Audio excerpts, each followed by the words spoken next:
Imagine a world where the American dream is nothing but a fading memory, where the gap between the rich and the poor has grown so wide it is tearing the fabric of society apart. This isn't some dystopian fiction.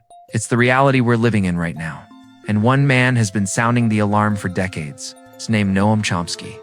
In Requiem for the American Dream, Chomsky takes us on a journey through the heart of America's wealth inequality crisis. It's a story that will shock you, anger you, and ultimately inspire you to take action. The United States, once hailed as the land of opportunity, has become a playground for the ultra-wealthy. As the rich get richer, the middle class is vanishing, and the poor are being left behind. But how did we get here? More importantly, what can we do about it? Chomsky argues that this extreme wealth inequality isn't just bad for individuals. It's poisoning our entire democracy. The privileged few are using their vast resources to manipulate the system, concentrating both wealth and political power in their hands. The result? A society where your zip code at birth determines your future more than your talents or hard work ever could. Think about it. When was the last time you heard of someone truly pulling themselves up by their bootstraps? The American dream of class mobility has all but collapsed, and it's not by accident. The wealthy elite have a vested interest in keeping things this way. After all, true democracy threatens their power and privilege. But this struggle isn't new. James Madison, one of America's founding fathers, believed in a system that protected the wealthy from the masses. Since then, there's been a constant tug-of-war between those pushing for more democracy and those trying to limit it. We saw significant progress in the 1960s, with civil rights movements and increased political engagement. But the powerful didn't sit idly by. They launched a coordinated offensive to maintain control, discouraging political participation and eroding public institutions. Chomsky traces this decline back to specific policies that have reshaped our economy. The rise of financialization, the offshoring of jobs, and the unchecked growth of corporate power have all played a role. Workers are left feeling insecure while social safety nets are being dismantled piece by piece. Our political system, meant to be a beacon of democracy, has been corrupted by money. Campaigns are won not by the best ideas, but by the biggest bank accounts. Public institutions that once leveled the playing field, like quality education and strong labor unions, are under constant attack. So what's the solution? Chomsky argues that solidarity and activism are our best weapons against this tide of inequality. But it won't be easy. The current system is designed to keep us divided and apathetic. We're too busy struggling to make ends meet to engage in the political process. But there's hope. Throughout history, grassroots movements have sparked real change. From the civil rights era to the recent push for a living wage, people power can still make a difference.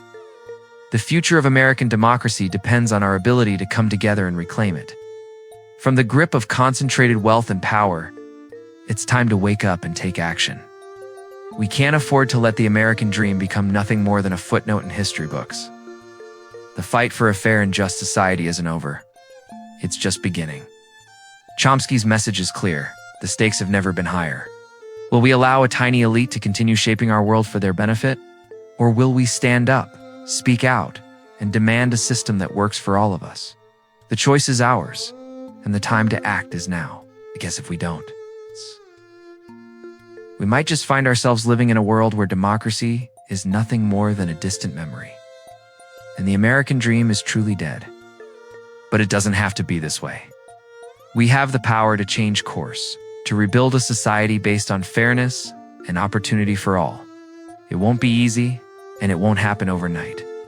But with persistence, solidarity, and a commitment to justice, we can create a future where the American dream isn't just alive, it's thriving. Imagine a country where your voice matters, regardless of the size of your bank account, where quality education, healthcare, and a living wage aren't privileges, but rights.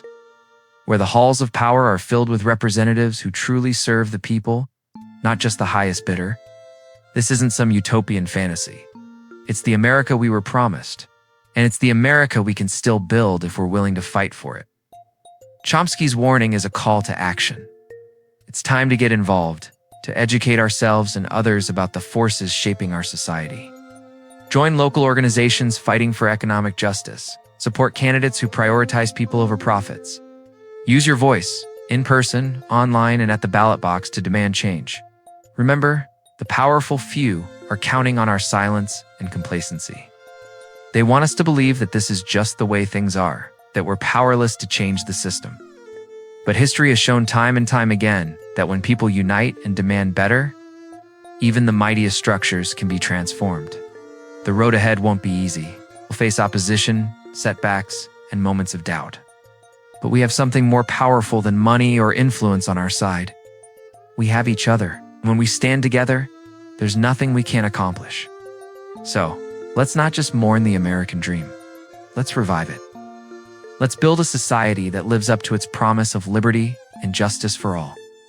A place where hard work is rewarded, where opportunity is real, and where the future is bright for everyone, not just the privileged few. The choice is ours. Will we let Chomsky's Requiem for the American Dream be a eulogy for a lost ideal?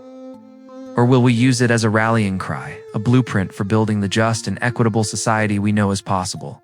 The American dream isn't dead. It's waiting for us to breathe new life into it. And that work begins now, with each of us. So what will you do today to make that dream a reality? The future of our nation depends on your answer.